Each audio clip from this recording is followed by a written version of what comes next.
성도를 세우는 네 번째 기둥, 오늘 훈련에 대해서 말씀을 나누려고 합니다. 하나님이 저와 여러분을 부르신 이유가 무엇일까요? 왜 자녀 삼으시고 왜 부르셨을까요? 예수님을 닮게 하기 위해서 그렇게 부르셨습니다. 하나님은 우리를 예수님을 닮도록 부르셨다라고 말씀하고 있는 거죠. 그것이 예수 믿는 이유이고 훈련의 목적이기도 합니다. 로마서 8장 28절 말씀을 볼까요? 우리가 알거니와 하나님을 사랑하는 자 곧 그의 뜻대로 부르심을 입은 자들에게는 모든 것이 합력하여 선을 이루느니라. 그의 뜻대로 부르심을 입은 자들, 우리는 예수님을 닮도록 부르심을 입었습니다. 아멘이십니까? 옆 사람을 보세요. 예수님을 닮아가고 계시죠? 예수님을 닮도록 부르셨어요. 자, 그렇다면 우리는 저절로 예수님을 닮아갈 수 있을까요? 그냥 가만히 있으면 예수님을 닮아갈까요? 절대 그렇지 않죠. 이것은요, 훈련 없이는 예수님을 닮아갈 수 없습니다. 그저 예배당만 왔다 갔다 하고 예배 몇 번 드린다고 예수님을 닮아가는 것이 아니죠. 우리가 보통 얘는 도대체 누굴 닮은 거야? 라고 이야기할 때 그 닮은 것은 외모를 얘기합니까? 성품을 얘기하는 거예요. 성품을 얘기하는 거죠. 흔히 할머니 할아버지들이 손주들한테 야, 네 애비는 절대 닮지 마라, 그렇게 말을 합니다. 그 말은 외모를 얘기하는 거예요? 성품을 얘기하는 거예요? 성품을 얘기하는 거예요. 하나님은 우리가 하나님의 성품을 닮기를 원하십니다.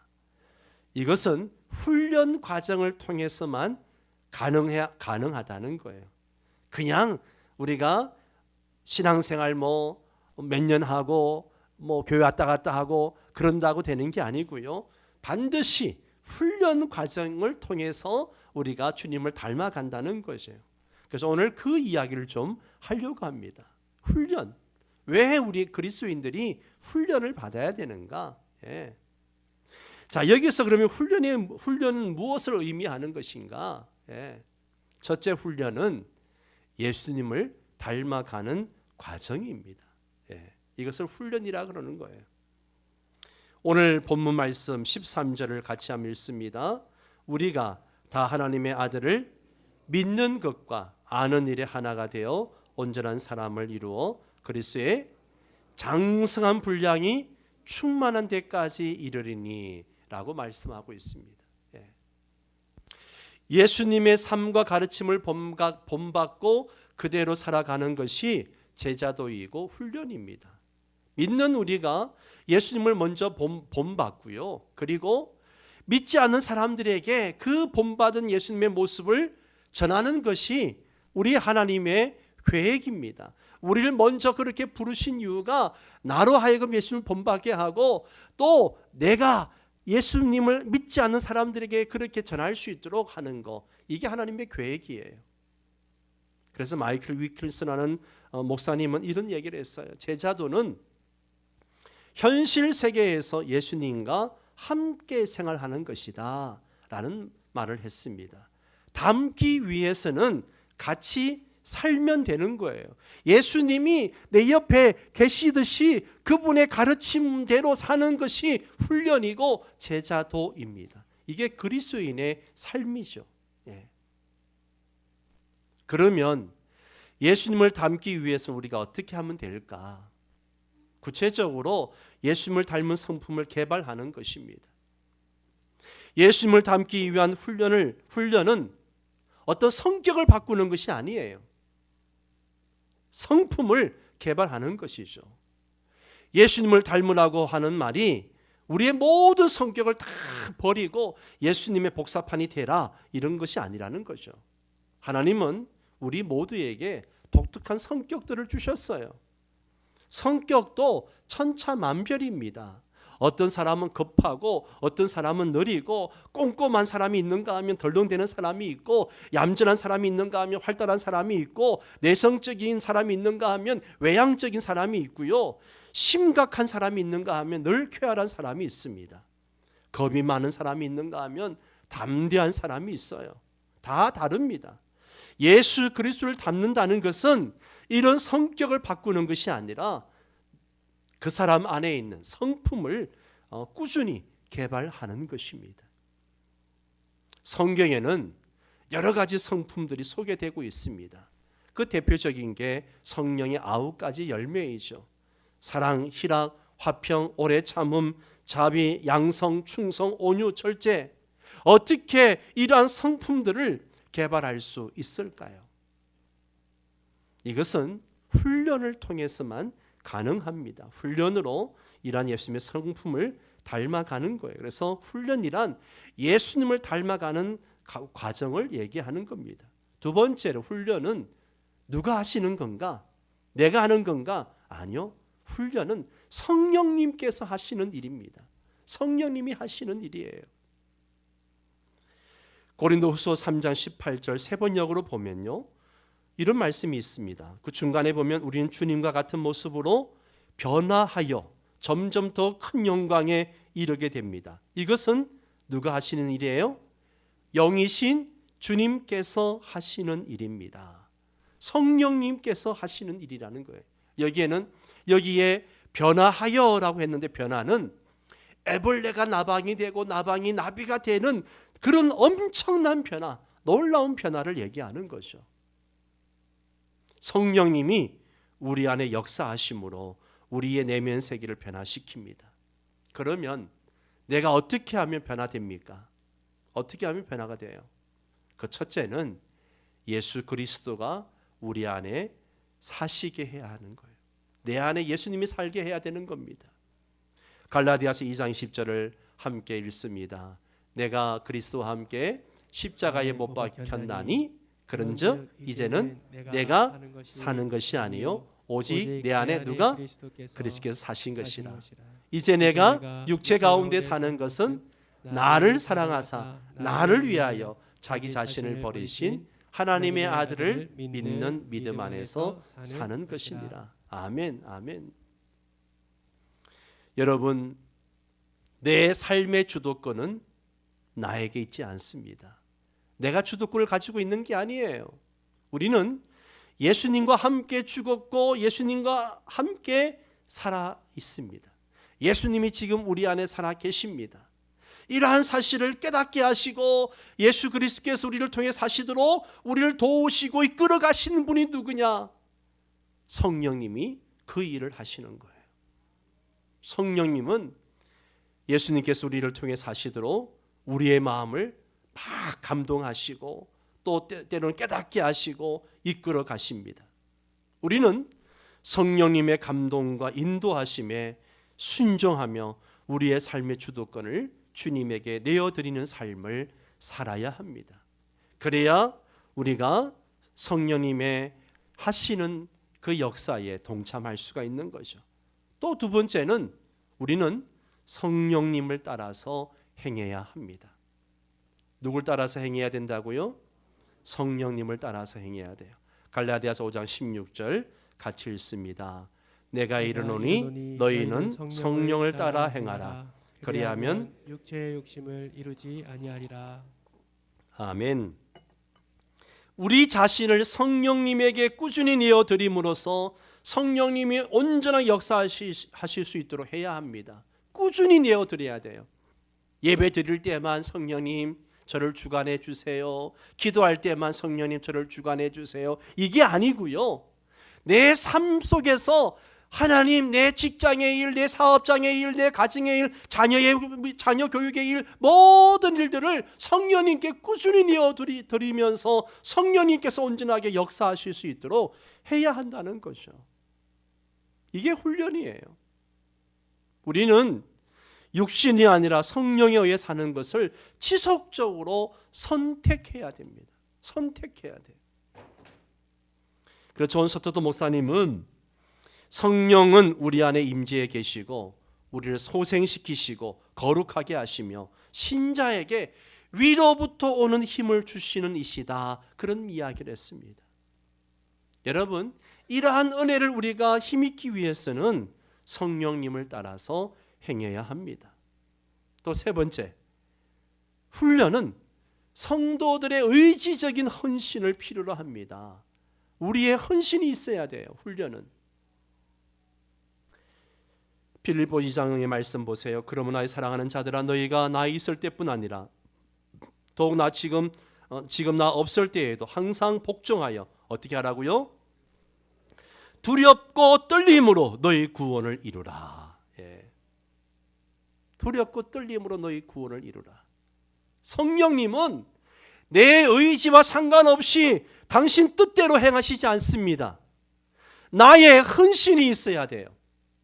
내가 닮기를 원해야 되고, 닮기로 결단하고, 닮기 위해서 노력하고 몸부림쳐야 하는 거죠. 이 바울이 말하는 두렵고 떨림으로 구원을 이루라, 이 말씀은 구원 방법을 말씀하시는 게 아니에요. 성장 방법을 말씀하고 있는 겁니다. 구원을 위해서 노력하라는 말이 아니에요. 구원은 하나님이 주시는 것입니다. 우리의 삶이 예수 그리스도를 닮아가도록 두렵고 떨림 가운데 성품을 개발하면서 그렇게 살라는 거죠.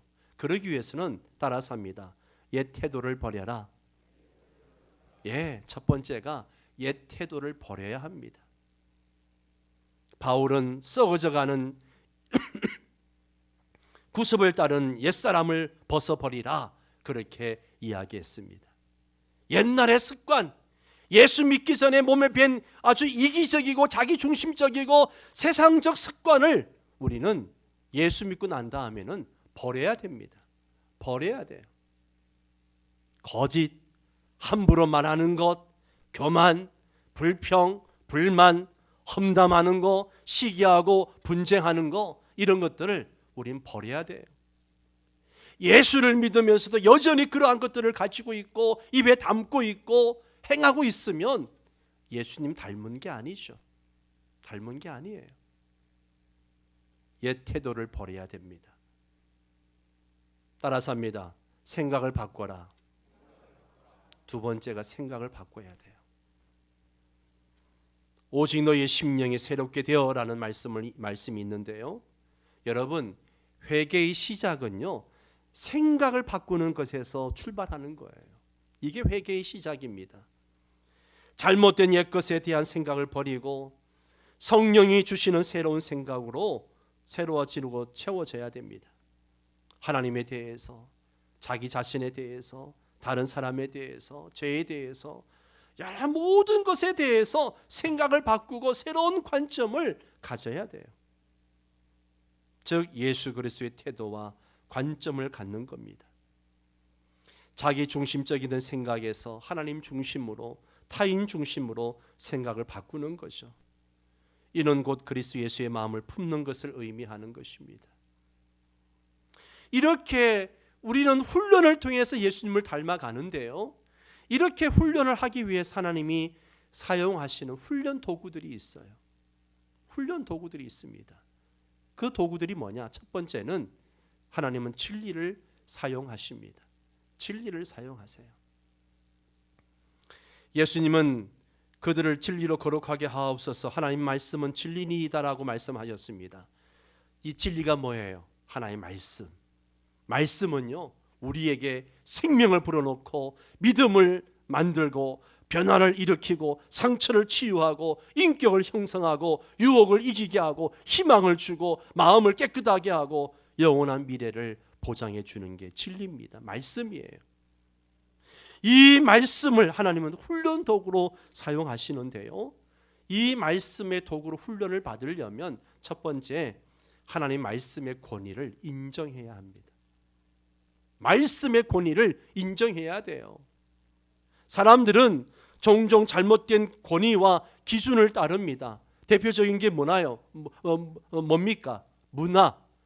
모두가 다 그렇게 사니까, 또 전통, 항상 그렇게 해왔으니까, 이성, 논리적이니까, 그리고 감정, 옳은 일처럼 느껴지니까, 이 네 가지가 세상 사람들의 어떤 권위고 기준이에요. 그러나 여러분, 이것들은요 완벽하지가 않습니다. 우리는 하나님의 권위만이 참되고 완전하다는 것을 인정하고 하나님의 말씀만이 완전한 기준이 된다는 것을 받아들여야 합니다. 그래서 바울은 모든 성경은 하나님의 감동으로 된 것으로 교훈과 책망과 바르게 함과 의로 교육하기에 유익하다라고 했습니다. 여러분, 하나님 말씀의 권위를 인정하시기 바랍니다. 두 번째는 하나님의 진리를 내 것으로 만들어야 됩니다. 내 것으로 만들어야 돼요. 그러기 위해서는 그 진리의 말씀을 받아들이는 것이고요. 그 말씀을 우리가 시간을 내어서 읽어야 되고요. 또 그 말씀을 연구해야 되고요. 그 말씀을 또 날마다 기억해야 되고요.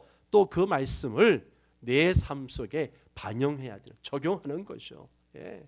여러분, 받아들이고 읽고 연구하고 기억하고 반영하는 거, 이 5가지를 통해서 하나님의 말씀을 내 것으로 만들 수가 있습니다. 사람들은 묵상하라 그러면 어렵게 생각합니다.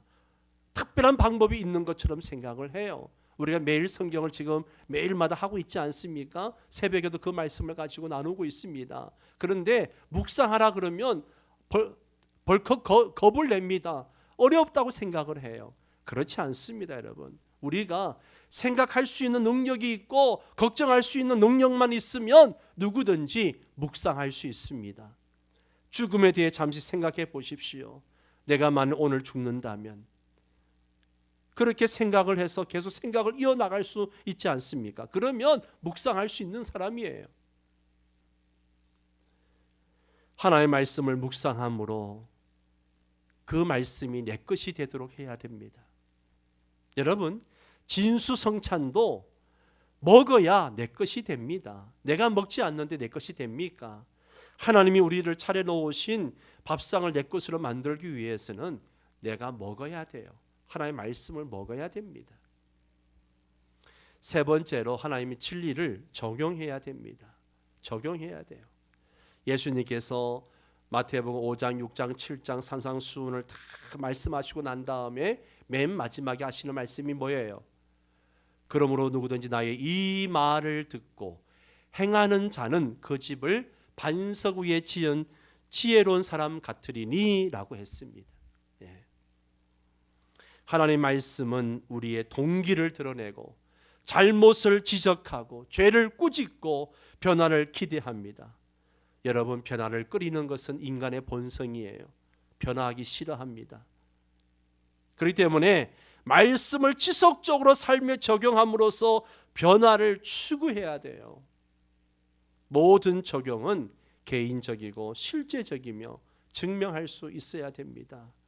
하나님이 이렇게 진리를 훈련 도구로 사용하십니다. 말씀을 훈련 도구로 사용하세요. 두 번째, 사람을 사용하십니다. 우리는 사람과의 관계 속에서 부딪히면서 다듬어집니다. 사람과의 관계 속에서 서로 영향을 주고받아야 합니다. 어떻게 사람을 사용하십니까? 하나님은 위로와 격려를 통해서 우리를 세웁니다. 예. 성도는 그리스도의 몸 안으로 부름을 받은 자들이에요. 그리스도의 몸인 교회 공동체는 바로 성도들의 이 모임입니다. 그러므로 함께 모여 교회를 세워가는 성도들은 서로 위로하고 서로 격려합니다. 기쁜 일이 있을 때는 함께 기뻐하고 슬픈 일이 있을 때는 함께 슬픔을 나누는 것은 성도들에게 큰 위로와 격려가 되는 거죠. 네. 그리고 하나님은 또 아픔과 상처를 통해서 우리를 세우십니다. 요셉을 보십시오. 어린 나이에 17살의 형들에게 배신을 당해서 노예로 팔려가고 감옥에도 가고 수없이 많은 고생을 합니다. 아픔과 상처를 겪게 됩니다. 그런데 그것을 통해서 하나님의 주권과 용서를 배우게 되죠. 나중에는 형들을 용서해 주는 요셉을 봅니다. 우리는 때로 모욕당함을 통해서 그때는 아프고 힘들지만 그걸 통해서 또한 또 성장해 가는 내 모습을 보는 거죠. 이처럼 공동체 안에서 기쁨도 있고 위로가 되고 격려도 되지만 갈등도 있고 아픔도 있습니다. 그런 걸 통해서 우리는 훈련되어져 가는 거죠. 세 번째로 하나님은요, 시련을 훈련 도구로 사용하십니다. 시련. 예. 하나님은 종종 예수 그리스도를 닮아가도록 훈련하시기 위해서 환경을 만들어 주십니다. 고린도후서 4장 17절 말씀 우리 함께 읽을까요? 우리가 잠시 받는 환난에 경한 것이 지극히 크고 영원한 영광에 중한 것을 우리에게 이루게 함이니. 우리의 인생이 항상 순풍에 돛을 달고 바다를 운행하는 것 같은 그런 인생은 아니잖아요. 그죠? 우리 인생엔 오르막도 있고 내리막도 늘 존재합니다. 시련은 우리가 하나님께 더 가까이 나아가는 것과 우리의 성품을 훈련시키기 위해 하나님에 의해서 계획된 것입니다. 요셉이 감옥에 들어가는 거, 다니엘의 사자굴에 들어가는 거, 다니엘의 새 친구가 풀무불 속에 들어가는 거, 바울의 배가 파손되어지고 예레미야가 구덩이 속에 던져지는 거, 여러분 이걸 하나님이 못 막으셔서 허락하셨을까요? 하나님이 다 막으실 수 있지만 이를 통해서 그들을 하나님께 더 가까이 가게 만드셨다는 거죠. 예. 그들로 하여금 문제를 통해 하나님을 바라보게 하셨습니다. 그래서 맥도날드는 시련은 곧 하나님의 그림자다, 그런 말을 했습니다. 사랑하는 성도 여러분, 나에게 시련이 있고 힘든 일이 있으면 하나님이 가까이 계시는구나, 하나님의 그림자구나, 그렇게 깨달으시기를 바랍니다. 예. 우리는 그 시련을 통해서 시련을 당할 때 어떻게 하면 되는가? 첫째는 하나님을 온전히 신뢰하셔야 됩니다. 하나님을 신뢰하셔야 돼요. 고린도서 1장 8절 9절을 우리 한번 같이 읽을까요? 형제들아, 우리가 아시아에서 당한 환난을 너희가 모르기를 원하지 아니하노니 힘에 겹도록 심한 고난을 당하여 살 소망까지 끊어지고 우리는 우리 자신이 사형 선고를 받은 줄 알았으니 이는 우리로 자기를 의지하지 말고 오직 죽은 자를 다시 살리시는 하나님만 의지하게 하심이니라. 아멘. 보세요. 어떤 시련을 당합니까? 살 소망까지 끊어졌어요. 사형 선고를 받은 줄 알 정도로 그렇게 극한 시련을 당합니다. 근데 바울이 뭐라 그래요? 이런 시련을 주신 목적이 뭐냐? 너 자신을 의지하지 말고 죽은 자를 살리시는 하나님을 의지하게 하기 위해서 시련을 주셨다는 거예요. 할렐루야. 여러분, 고통, 시련, 환난 물론 힘들죠. 너무너무 힘들어요. 정말 힘든 상황입니다. 그럴 때 여러분, 주님 바라보시고 주님을 신뢰하시기 바랍니다. 예. 그래야 여러분 그 훈련 과정을 통과할 수가 있는 거예요. 두 번째는 시련을 당할 때에 상급을 기억하세요. 상급을 기억하세요. 사도 바울은 생각하건대 현재 고난은 장차 우리에게 나타날 영광과 비교할 수 없도다. 바울이 살 소망이 끊어지고 사형 선고를 당한 것 같은 극한 고난을 당함에도 불구하고 이겨낼 수 있는 힘이 어디에 있었는가? 바로 이 상급을 바라봤기 때문에. 예. 모세가 광야의 시련을 견딜 수 있었던 비결도 하늘의 상급을 바라보았기 때문이다라고 히브리서 기자는 말하고 있습니다. 이는 상 주심을 바라봄이라 그랬습니다. 모세도 상 주시는 분을 바라보고 광야의 시련을 이겨냈다는 거죠. 지금 하나님의 훈련 도구로 시련 가운데 있는 분이 계십니까? 이겨내시기를 바랍니다. 상 주시는 이심을 바라볼 수 있기를 바랍니다.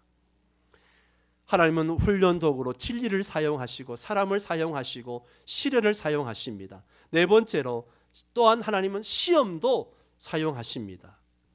하나님은 때로 내가 원하지 않는 삶의 환경들을 허락하심으로 우리를 훈련하십니다. 내가 사랑하지 않는 사람들을 주위에 두셔가지고 사랑을 가르칩니다. 기다림과 분노와 조급함이 있는 상황에서 인내를 가르칩니다. 거짓말이 난무하는 상황 속에서 정직함을 가르치십니다. 사람들을 섬기게 함으로써 자만하지 않은 겸손을 훈련하십니다. 당황스럽고 혼란스러운 환경 속에서 평안을 배우게 하십니다. 여러분, 왜 시험이 오는 겁니까? 시험의 이유가 뭐예요? 시험의 근원은 우리 욕심입니다. 오직 각 사람이 시험 받는 것은 자기 욕심에 끌려 미혹됨이니라고 말하고 있습니다. 시험은 우리를 하나님에게 멀어지게 만들고 우리의 성품이 파괴되도록 사탄에 의해서 계획된 것입니다. 시험 받는 것은요, 죄가 아니에요. 왜요? 예수님도 시험을 받으셨거든요. 문제는 시험이 왔을 때 거기에 미혹되어 가지고 죄를 지을 때 그게 문제죠. 예수님은 시험을 받았지만 죄는 짓지 않으셨어요. 사탄은 우리에게 성적 유혹을 하고 물질로, 거짓으로, 절제 못함으로, 폭력 등으로 죄의 유혹에 빠뜨리게 만듭니다. 여러분, 이런 시험이 올 때 우리는 시험을 극복해야 됩니다. 어떻게 극복합니까? 여러분, 시험이 가져다 주는 결과를 심각하게 생각하셔야 됩니다. 예. 시험의 결과가 얼마나 끔찍한지를 아셔야 돼요. 야고보 1장 15절에 보면 욕심이 잉태한 적 죄를 낳고 죄가 장성한 적 사망을 낳느니라 그랬습니다. 죄의 값은 사망이에요. 죄의 결과가 파멸임을 생각하셔야 됩니다. 한 번의 불륜으로 가정이 파괴되어지고요. 최근에 인하대 여대생 죽음을 생각해 보세요.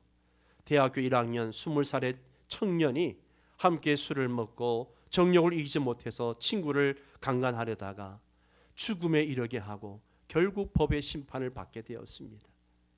대학교 1학년 20살, 한참 꿈을 가지고 공부해야 될 나이인데 그 유혹을 이기지 못해서 엄청난 죄를 짓게 되었습니다.